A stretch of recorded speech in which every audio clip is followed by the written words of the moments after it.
Y Pablo lo logró. ¿Cómo lo logró? Se arrepiente. ¿Cómo lo han logrado todo? Primero se arrepienten. Entonces, la palabra mágica, es decir, el nivel cero, es voy a arrepentirme. Y cada quien sabrá por qué. Antes que le dé un cáncer, antes que le dé, Dios me perdone, cualquier patología, aunque lo esperen en una esquina y ustedes saben lo que le van a hacer. No, no, no, no. Vamos a arrepentirnos más. O sea, ese es el planteamiento. ¿Qué cuesta hacer eso solo? ¿Tiene problemas emocionales en su casa? En vez de divorciarse, no, no. ¿Por qué me voy a divorciar? Si yo juré ante la conciencia pública que yo amaba a esa mujer, si yo le dije que la amaba, si yo le hice unos hijos, si yo le hice una casa, ¿por qué me voy a divorciar? ¿Dónde están las promesas? Entonces, ¿podemos vivir así en ese estado como vivimos? No. ¿Podemos cambiar? Sí. Entonces, el planteamiento de Construyendo Humanidad es que cambiemos, es que nos transformemos. ¿Por qué? Porque esa es la naturaleza de la vida. Ese dijéramos, es el combustible de la vida. La transformación, el cambio, la progresión, la superación,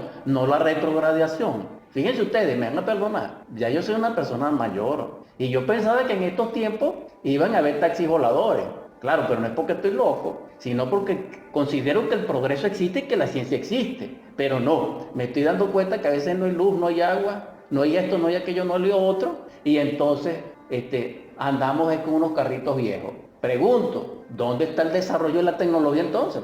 Pregunto, ¿por qué el mundo se está agotando con el petróleo y está contaminado? Si nosotros teníamos que tener ahorita naves nucleares propulsadas por la energía solar, entonces, ¿qué es lo que nosotros sabemos? Nada. Nosotros lo que sabemos es hablar. Pero cuando viene la hora del té, entonces empezamos a llorar. Porque les digo una cosa, yo he estado cerca, dijéramos, de un estado delicado. Y yo sé mucho de la muerte. Y les puedo dar conferencia y les puedo escribir un libro. Y sin embargo, yo temía y lloraba cuando estaba en ese estado. Entonces, ¿cómo será la gente que ignora? O sea, que no tiene ni idea de lo siquiera que es la muerte. De repente ni le da miedo.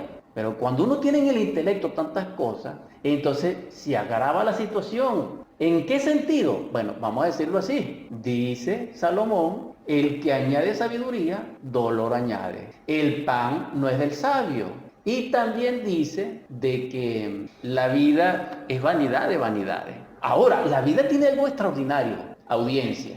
¿Qué es lo que tiene? Un galardón, tiene una victoria. ¿Cuál es ese galardón? ¿Cuál es esa victoria? Es cristalizar el alma, es ser inmortal, es convertirnos en un Cristo viviente. Eso es el galardón mayor de la vida, ese es el secreto de la vida. Ahora, ¿cómo lo logramos? Tenemos que comenzar con el arrepentimiento y tenemos que comenzar a vivir en el amor. El amor es capaz de producir y llevarnos a nosotros a la excelencia, a la perfección, de llevarnos a nosotros a el Cristo cósmico. Entonces, fíjense ustedes, tengo un libro en la casa. Ese libro habla sobre documentos históricos de hombres inmortales. Uno de ellos es Saint Germain, otro de ellos es Fulcanelli, otro de ellos es la esposa de Fulcanelli, otro de ellos en el oriente es Babají, otro de ellos es Amitabha, otro de ellos es el Cristo Jesús, etc.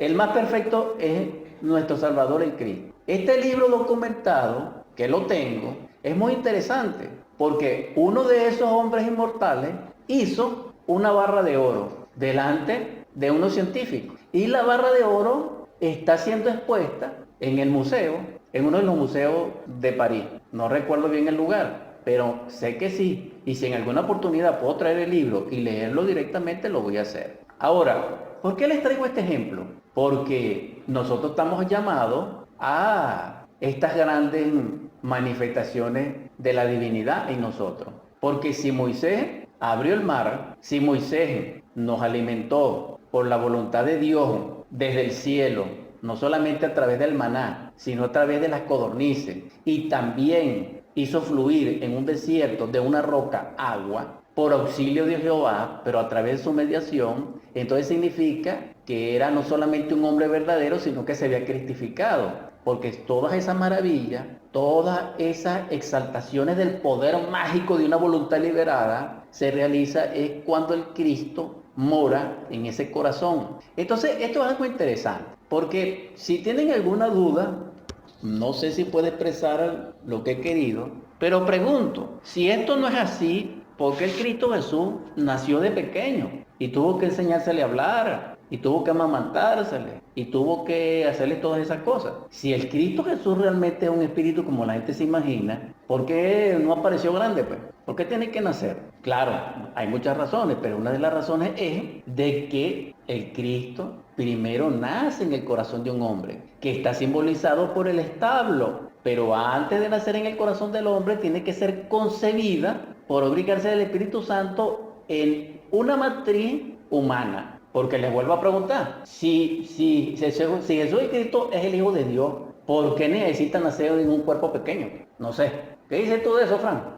¿Entiendes? O sea, este es el asunto. ¿Por qué razón, si es un Dios, necesita entonces que lo enseñen a comer? Entonces, claro, de repente estoy haciendo unos extremos de análisis, pero lo que quiero es dejarles a ustedes en claro que el Cristo vino a decirles a ustedes, todo lo que yo he hecho ustedes lo pueden hacer en fe. Y está escrito en la Biblia, pero no recuerdo aquí en dónde, que lo que hizo Jesús en Cristo no está totalmente escrito en ningún evangelio, ni siquiera en los apócrifos, porque es demasiado lo que él hizo. Entonces, cuando en el evangelio se dice que él le dio vista a los ciegos, entonces eso significa, en una metáfora, que en la parte psicológica nosotros tenemos una ceguera, que teniendo ojos no vemos. Eso lo dijo él muchas veces. Tenemos ojos pero no vemos. Lo que hacemos es mirar. Entonces, estamos sufriendo de una ceguera espiritual, de una ceguera psicológica. Entonces nosotros estamos enfermos a nivel espiritual. Necesitamos sanarnos. Si nosotros viviésemos